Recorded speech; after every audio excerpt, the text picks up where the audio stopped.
My name is Joanna Salinas. I am the Outreach Coordinator for the Waukesha County Green Team. So this is a lunch and learn. Feel free to keep your cameras off. I am recording. All right, so welcome. We are going to be talking today about financing renewable energy and sustainability initiatives.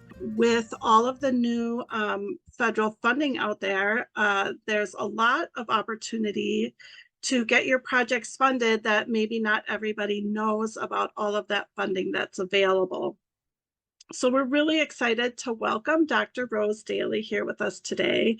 And she'll get started in just a minute. She is the Sustainability Coordinator for the City of Sun Prairie. As I mentioned, we are the Waukesha County Green Team. We are a 501c3 organization whose primary focus is Waukesha County. We have been here since 2009, and we work with residents, municipalities, businesses, organizations in our area. And our whole entire goal is just to advance sustainability initiatives. We do a lot of that through organizing around community groups. So we currently have active community groups in the village of Elm Grove, the Pewaukee area, and Sussex. And we have significant interest in starting groups in the city of Waukesha and the Brookfield area. And then we also have groups that are working sustainability topics such as renewable energy, permaculture and gardening, and zero waste. And last year, we launched the Municipal Guide to Sustainable Planning. This is available on our website. It's free for anyone to use and to share the materials in there. So really what the Municipal Guide to Sustainable Planning is, it's a tool to assist communities with incorporating actionable elements of sustainability into your ongoing processes and business planning. So we organize around topics. So there's best practices and case studies for buildings around water, renewable energy, land use, waste. And then lastly, just a quick plug. One of our projects is we co-host the Grow Solar Jefferson and Waukesha Solar Group Buy program, along with the Midwest Renewable Energy Association.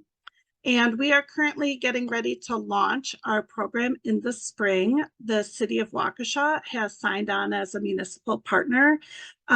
We are open to having as many municipal partners as possible. So if that's something you think your municipality would be interested in, please reach out to me. I have a lot of information. It costs nothing for the municipality.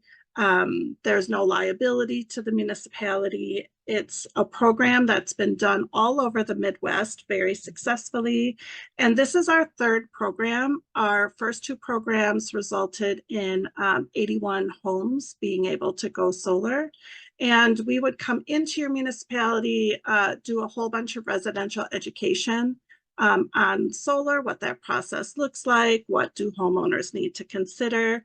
And then we vet solar installers who are local and high quality, who then would do the installations. So, all right, without further ado then, I would like to welcome Rose. Hi, Rose. Hi, thanks so much for having me today.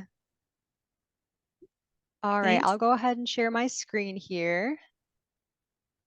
Okay, can everyone see it okay? Looks great.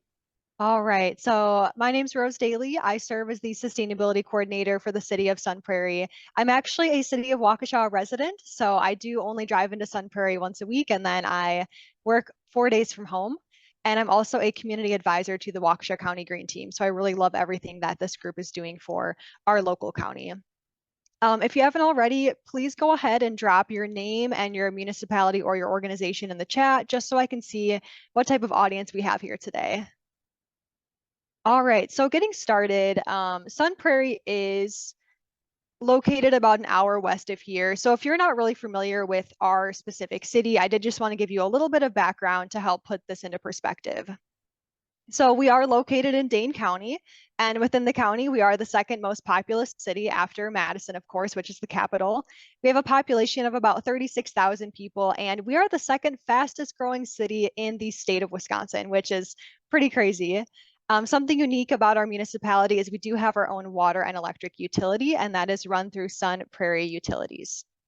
So since we're talking about sustainability initiatives and renewable energy projects today, I thought it would be a good idea to help you understand when and how sustainability became a priority within our city. So in 2019, our city council did establish sustainability as one of the 8 city priorities in our strategic plan. That was our first real focus on sustainability, was back in 2019. And then following that in 2020, the city council did pass a resolution to create the task force on sustainability. So essentially we brought together city staff, community members, and elected officials to serve on this task force to really pave the way for what sustainability will look like within Sun Prairie. And then the year following that, in 2021, we did publish our Task Force on Sustainability report, which lists out over 100 recommendations for how we can become a more sustainable city. That is available online if you did want to check out those recommendations. And then also in that same year, our city did hire their first sustainability coordinator, and they established our longstanding sustainability committee. I was not the first coordinator they hired. I've been working with the city since 2023. So we have had 2 different coordinators in that position. All right, so where do we stand currently in terms of clean energy?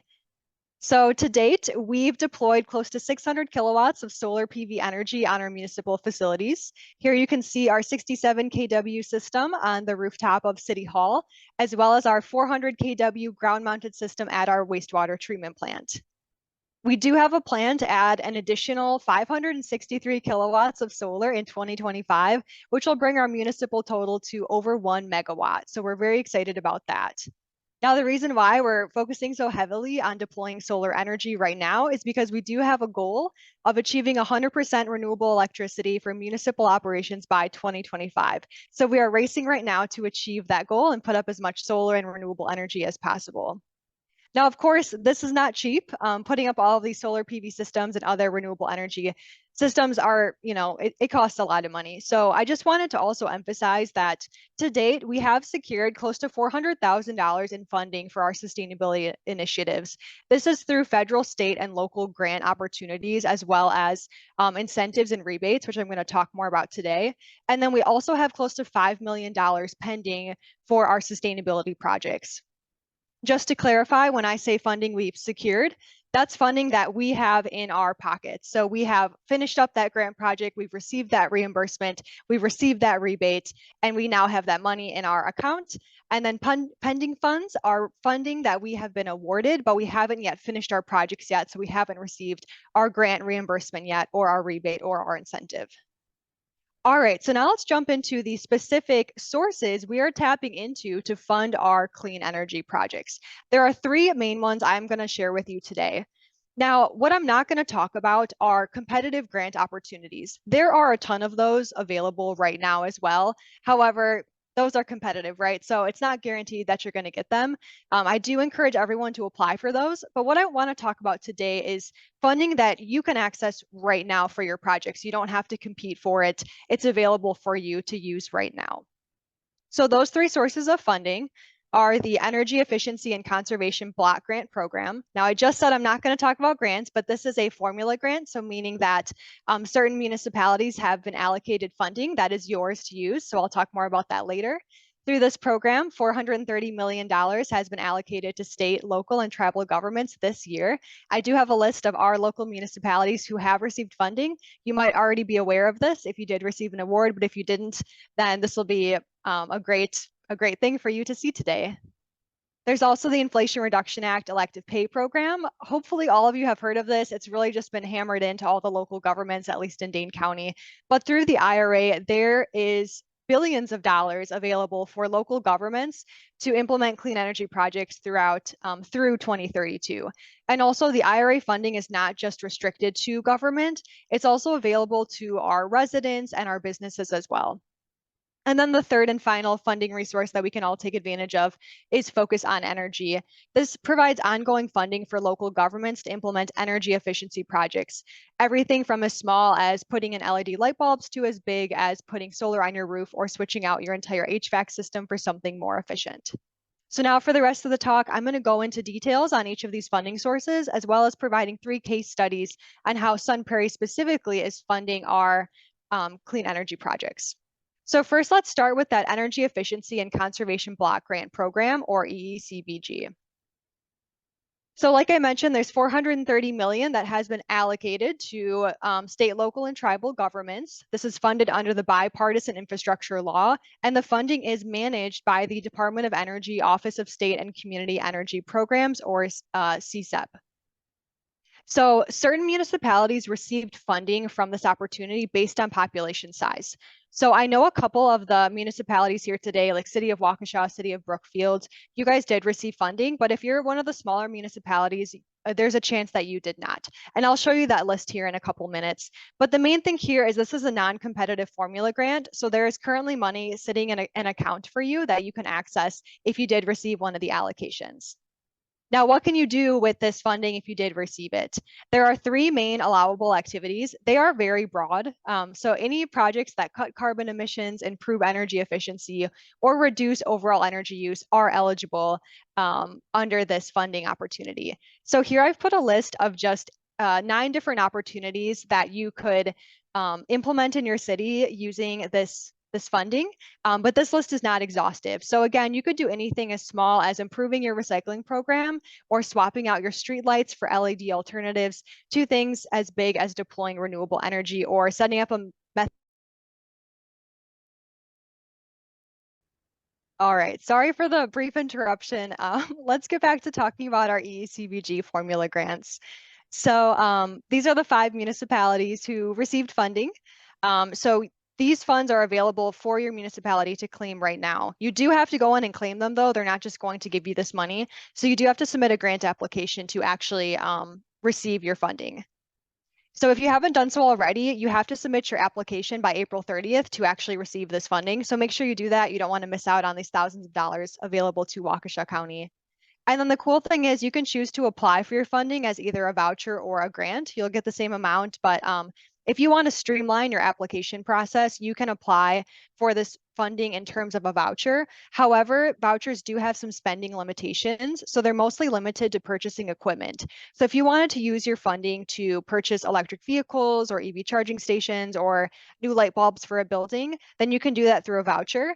But if you wanted to do a more complex project, like maybe purchasing equipment and then hiring laborers to install it, or hiring a consultant to do a full climate action plan for your city, then you would want to apply for this funding in terms of a grant. So it would be more complicated, a little bit longer application, nothing scary, of course, it's all very doable, but then you will have a lot less spending restrictions. Something else great that came out through the EECBG program is that there are blueprints available for project guidance. So for some of us, maybe this is the first time we're really approaching a clean energy project and we're not really sure where to start.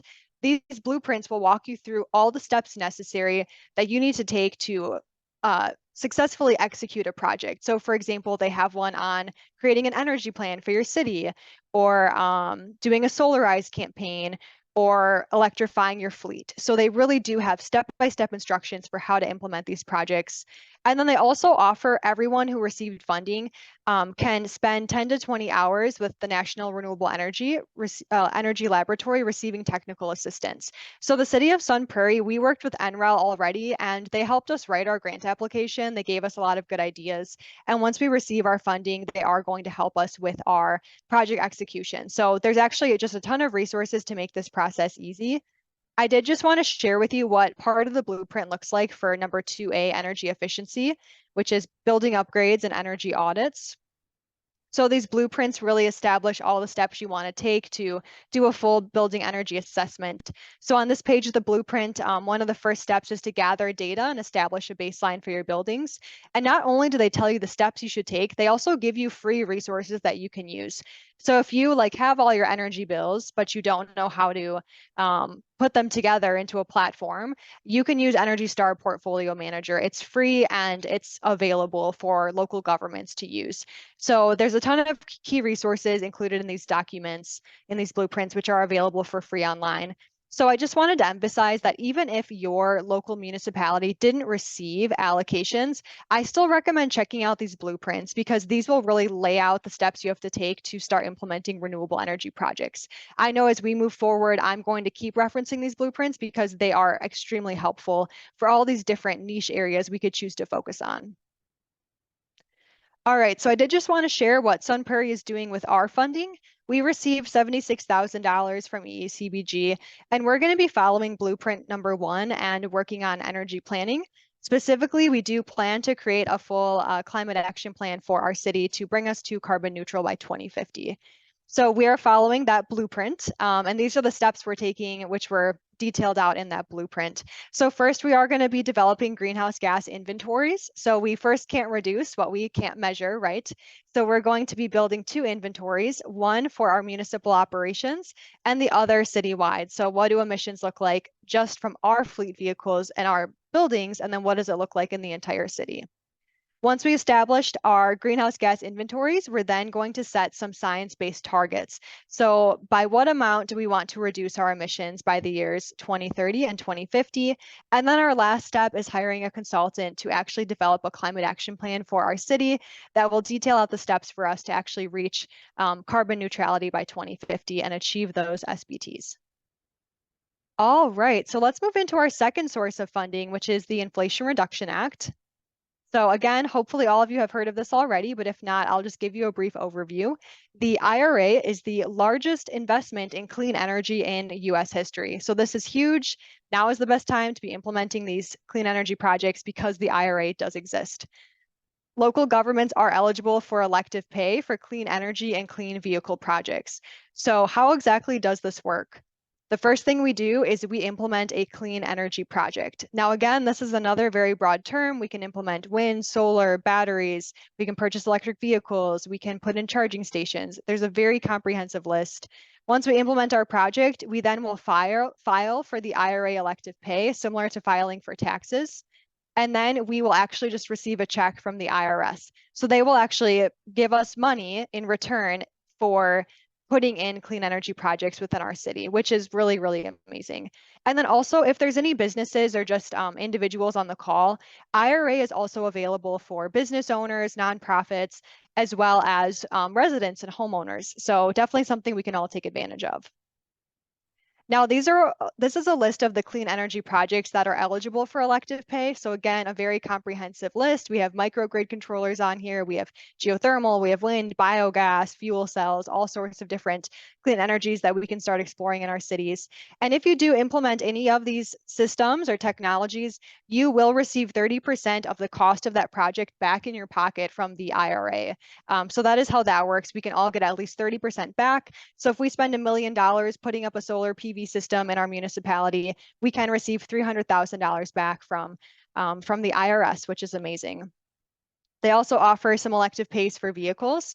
So if we purchase an electric vehicle for our fleet or a plug-in hybrid electric vehicle for the fleet, they will give us anywhere from $7,500 to $40,000 per vehicle, depending on that vehicle's weight. So this is another great program to take advantage of. Now, we do have this 30% base cost here, but we actually can be eligible for up to 70% of funding for our projects through the Inflation Reduction Act. So let me tell you how we can get up to 70%. So like I mentioned, there is that 30% base credit that we're all eligible for just for putting in these clean energy projects. But then there's a set of bonus credits that could increase that percentage all the way up to 70%. So again, if we're eligible for all of these, that $1 million solar project could actually just cost us $300,000 if we're able to get $700,000 back from the Inflation Reduction Act. Now, it's important to understand what these bonus credits are and if we're actually eligible for them. So one that's pretty easy to obtain is the domestic content bonus credit.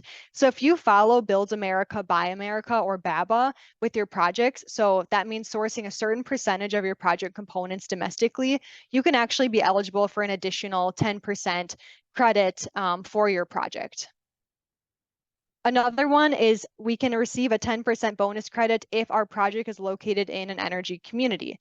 Now, what is an energy community? This is one that it's a census tract that either contains a coal plant closure or it is adjoined to a census tract that contains a coal plant closure. So this is, I guess, kind of difficult to determine because I wasn't really aware of where any old coal plants were located in our city. However, the DOE did put together this really nice map, which shows where those eligible energy communities are. So I just took a screenshot of a part of Waukesha County, and it looks like Brookfield does have quite a few census tracts that are going to be eligible for that 10% bonus credit. And again, this isn't a full screenshot of all of Waukesha County, so I do recommend checking out this map. I can send out the link after this presentation just so you can see if your municipality is eligible for that bonus 10% credit.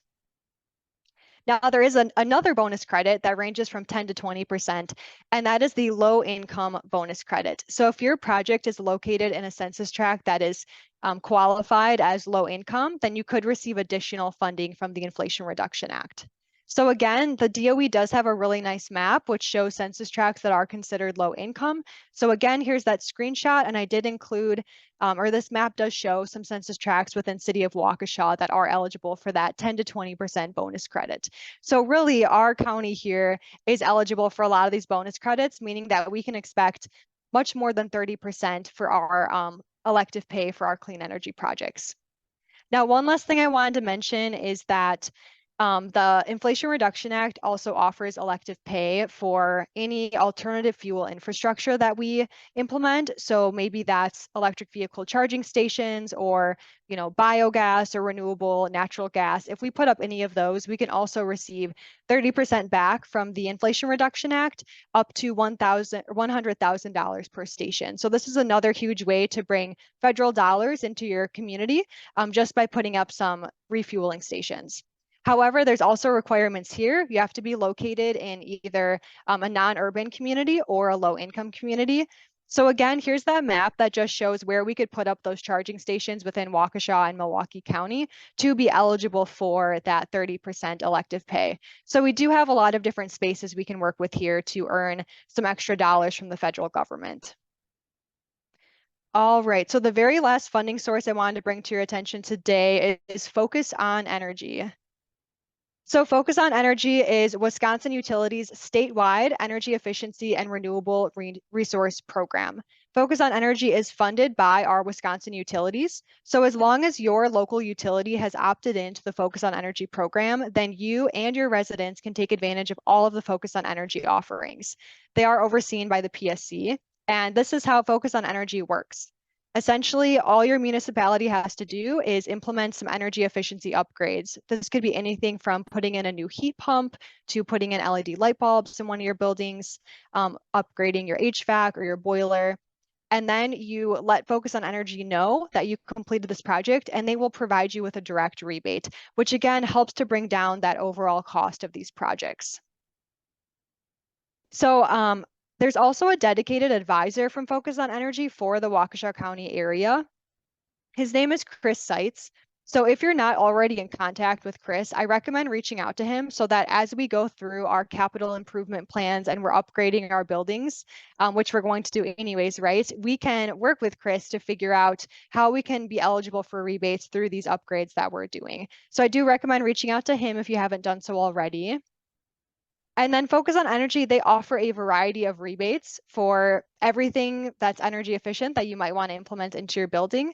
And then if you are working on a new construction project, they actually offer energy design assistance and energy design review. That way, when you're designing a new building, you can work with Focus and they can make sure your building can be as energy efficient as possible. So let's talk a little bit more about that rebate program. Focus on Energy offers solar PV rebates, so you can receive anywhere from $1,000 to $50,000 for putting up solar on your municipal facility. The great thing about this rebate program is it can be stacked on top of the Inflation Reduction Act. So you could receive, thousands of dollars from Inflation Reduction Act and then additional funding from Focus on Energy as well, which can really bring down the cost of solar for our municipalities, our businesses, and on our homes. They also offer prescriptive rebates for smaller systems like LED lighting, cooling systems, air conditioning, heating systems, everything from your furnace to your hot water boiler. They will give you a certain amount of money based on how efficient your new system is. And then if you're working on a project that maybe doesn't fall into one of these prescriptive categories, they do also offer custom incentives. So any of those really unique energy projects you may be working on, they will actually pay you a certain amount per kilowatt hour saved or per peak kilowatt of power reduced for that project, which is amazing. This can add up very quickly. And then, like I mentioned, you also can work with Focus on Energy for free when you're doing your new construction projects. That's through their Energy Design Assistance Program, where they will not only help you design your facility to make it very energy efficient, they will then give you rebates on top of that, which will really help to drive down the cost of your building, both in the construction phase and then also as you move into the future and you have to start paying those electricity bills.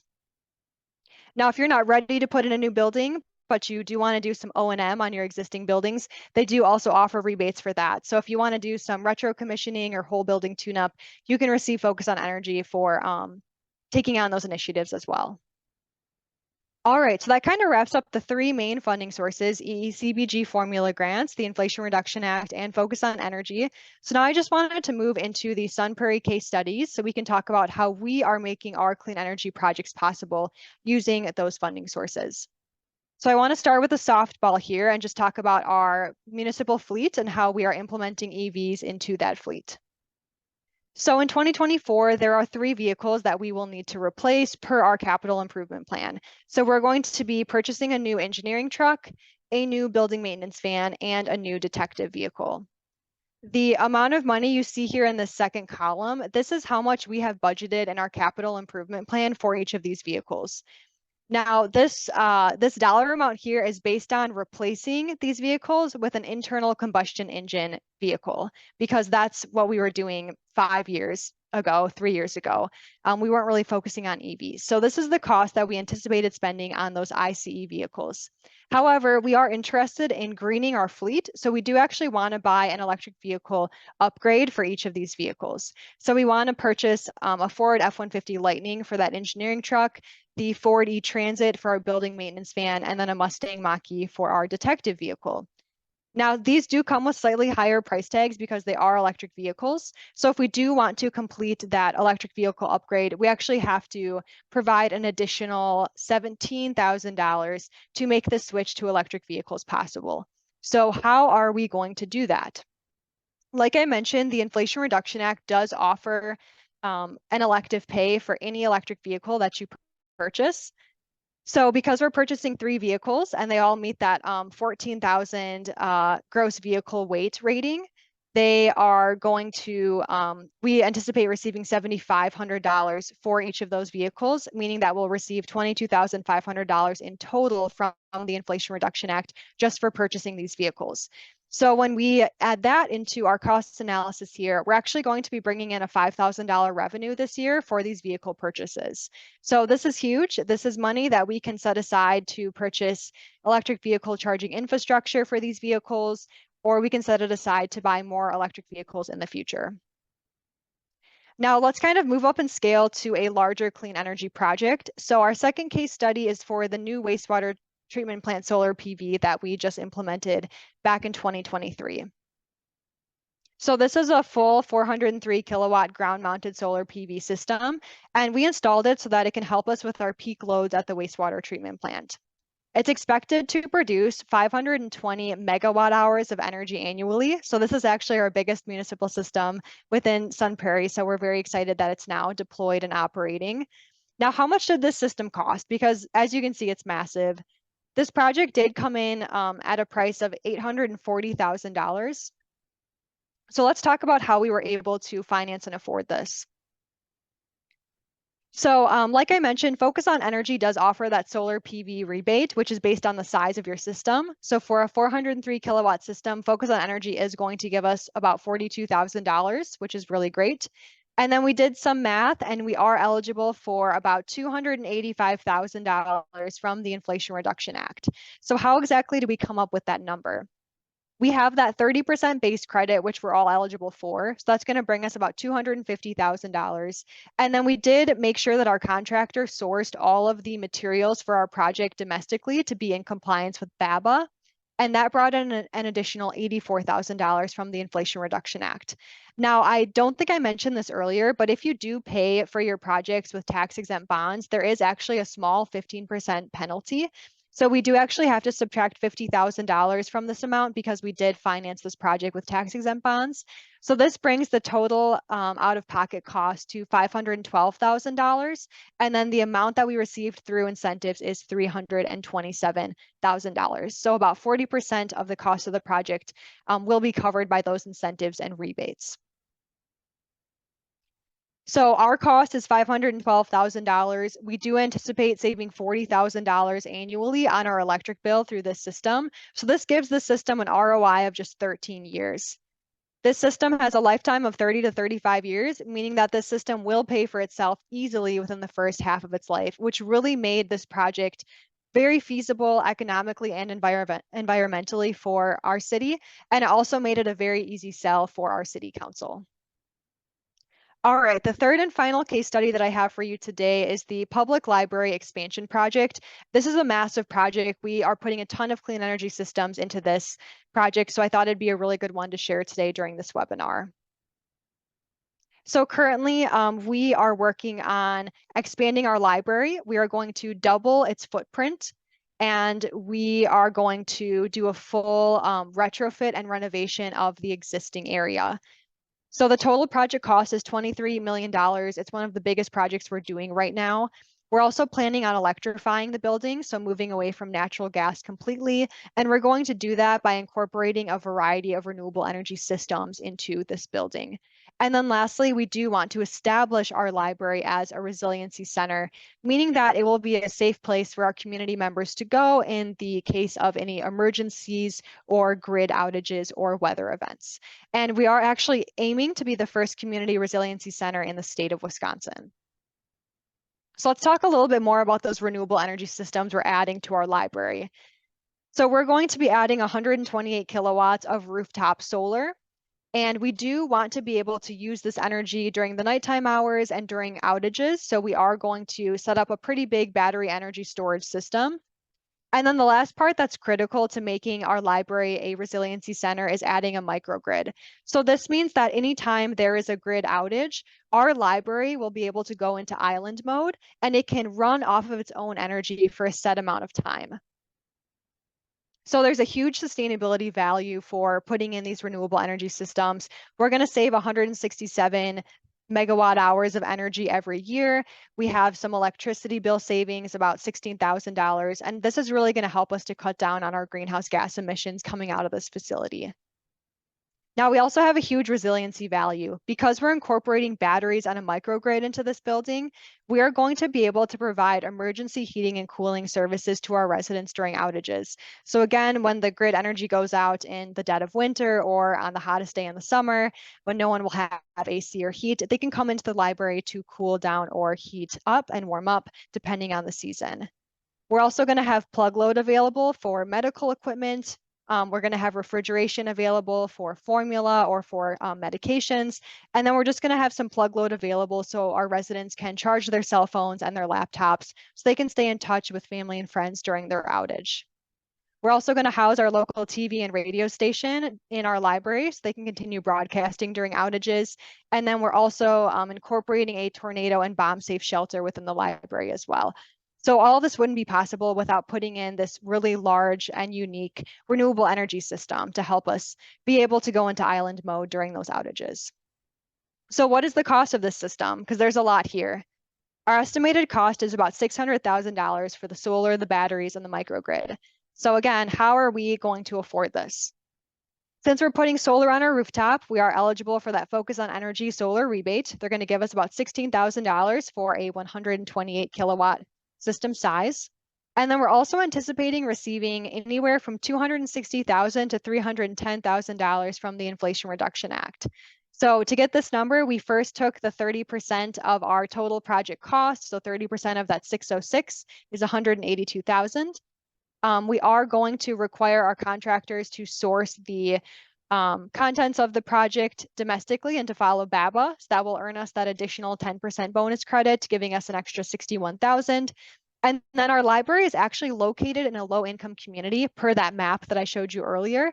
So we are anticipating receiving an additional $61,000 to $120,000 as a bonus credit.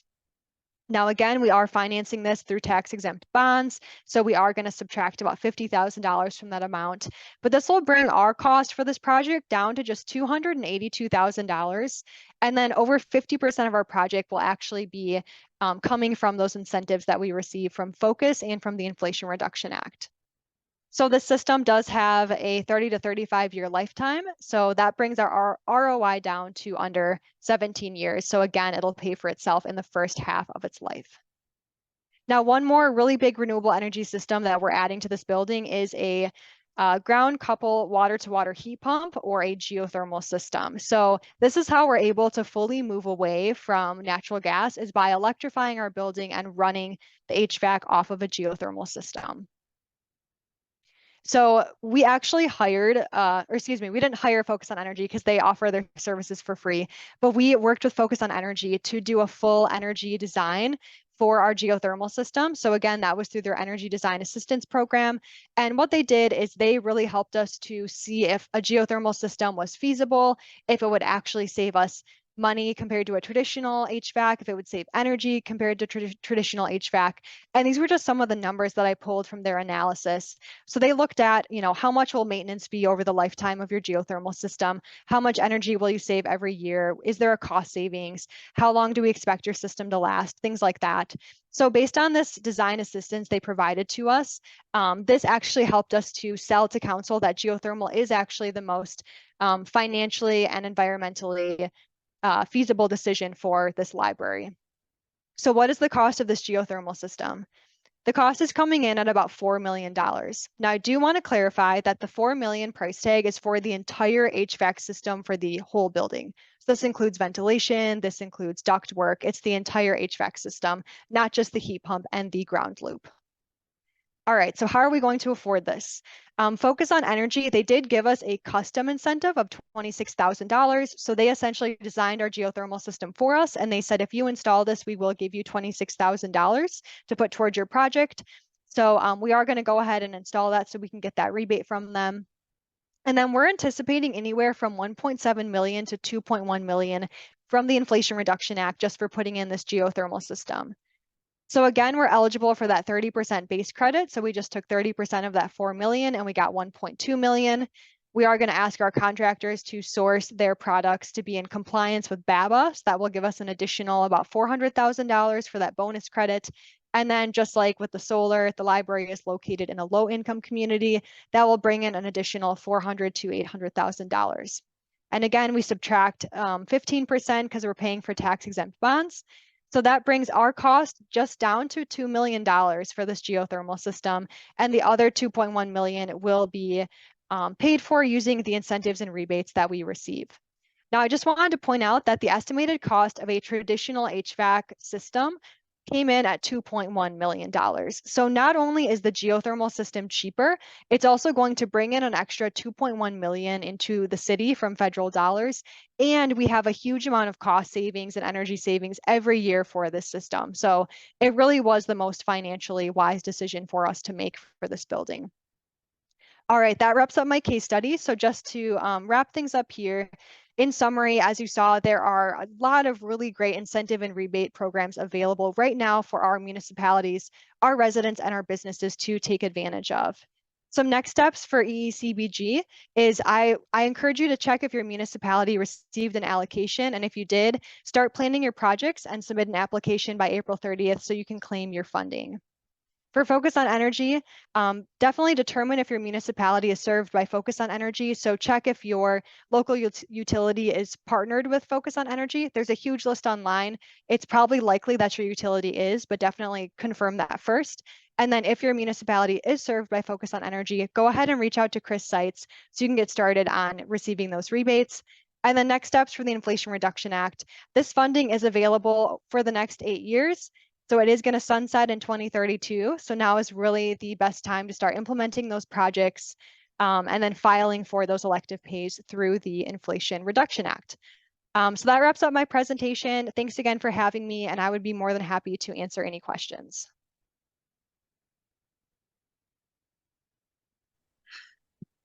Yeah, so if you have any questions, feel free to drop them in the chat, or you're welcome to unmute yourself and ask.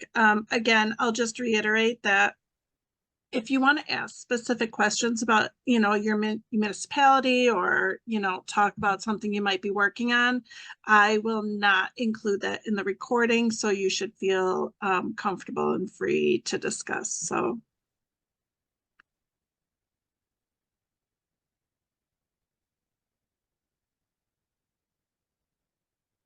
I guess I have a question. If City of Waukesha, City of Brookfield, oh, actually, I'll let Dorothy go ahead. Dr. Daly, what was the impetus?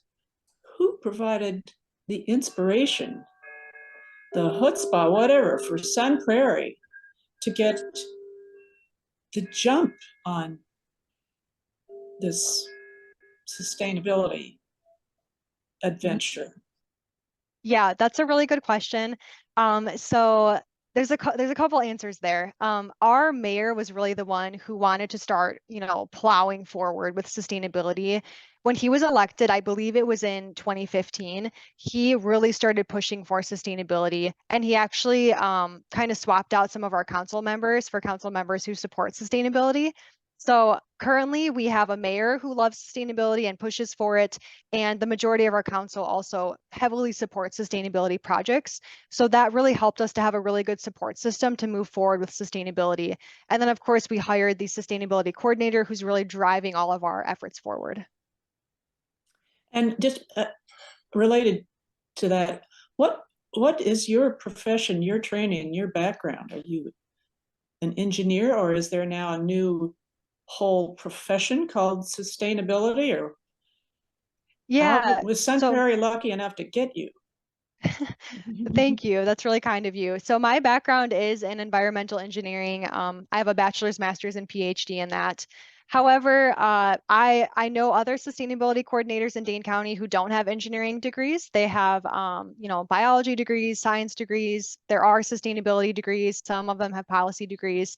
So I think as long as you have some sort of like science or policy background, that's a really great person to hire to lead your sustainability efforts.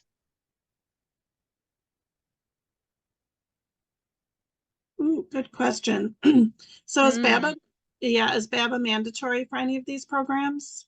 Really good question, Corey. So BABA is treated as a bonus credit, meaning it's not required for energy projects under 1 megawatt. However, once you go over 1 megawatt, then BABA is required. So there's that 1 megawatt threshold. So that's kind of why we're right now keeping our projects under the 1 megawatt, because prevailing wage, you don't have to pay that under 1 megawatt, and then you also don't have to do BABA.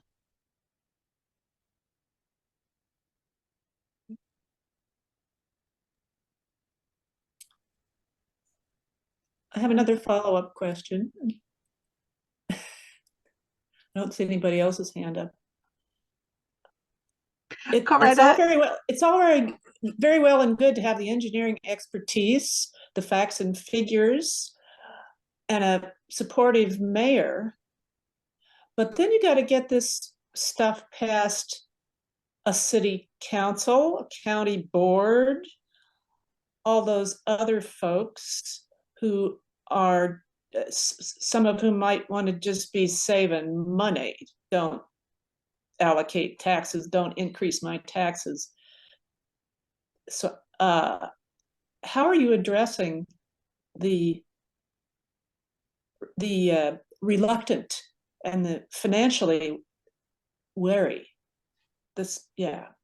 Great question. Yeah, because I know that's a bigger focus in the Waukesha County area is prioritizing economic sustainability for these projects.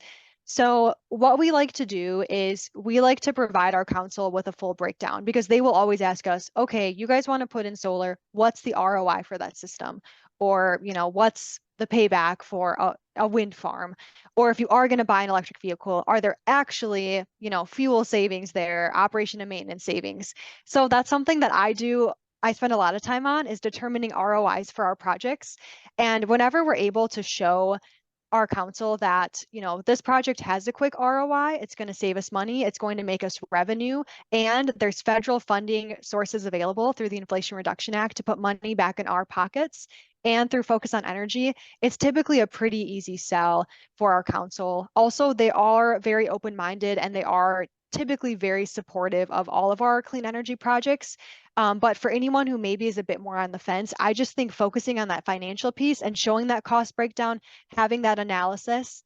And again, you could do that.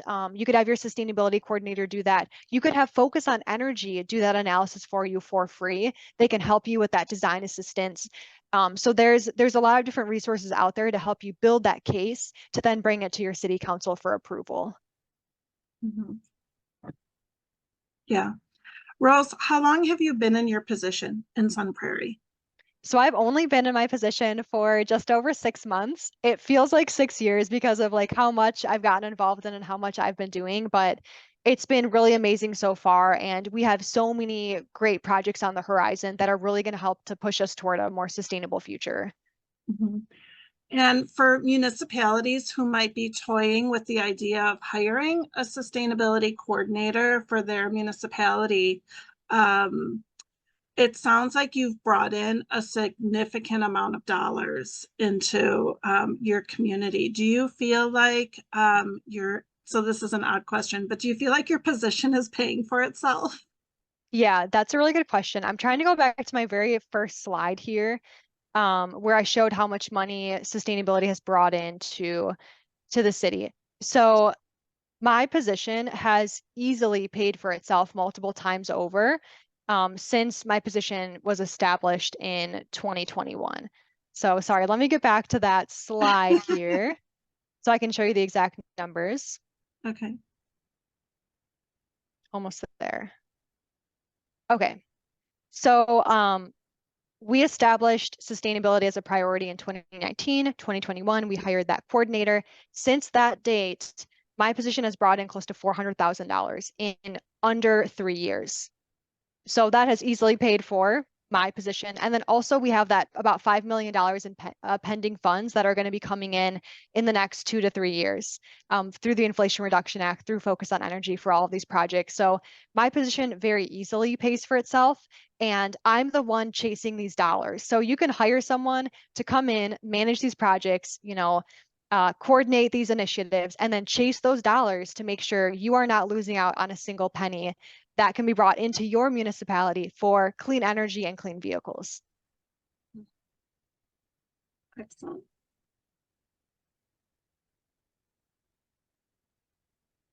That's really amazing. I'm just, letting that sink in, that your position has brought in, or will be bringing in, over $5 million in just that few years. So yeah, yeah. I would say if any municipality here is considering hiring a coordinator, now is the best time to do it because the Inflation Reduction Act is available now until 2032, and you don't want to miss out on those dollars. Mm-hmm. What does the second E in the EECBG stand for? So that's Energy Efficiency and Conservation Block Grant. Mm-hmm. Rose, could you go back to the map real quick of the energy community? Yeah, definitely. I think that's fascinating because I think most of us in Waukesha County would never guess that we were somewhere close to a closed coal mine, right? But yeah. that is a nice chunk, of eastern Waukesha County that could potentially qualify for that additional 10%. So I'm curious, do you know, so let's say Brookfield is right there, right? So I'm guessing the project has to actually be in that colored area, not just in a municipality that has part of a colored area. Yeah, that's correct. It has to be in that specific census tract. And Okay. on the tax form you fill out to claim this credit, they do ask you for the latitude and longitude of your project. So you do have to specify exactly where it is. Okay. All right. Are you sending, so after this, will you send out the links to like these maps and things, or send it to me and I'll send it out to everybody? Yes, I will send you links to everything, focus on energy, all of these maps, Inflation Reduction Act. I'll send it out to you and then you can pass it out to the group. Excellent. Okay, that sounds great.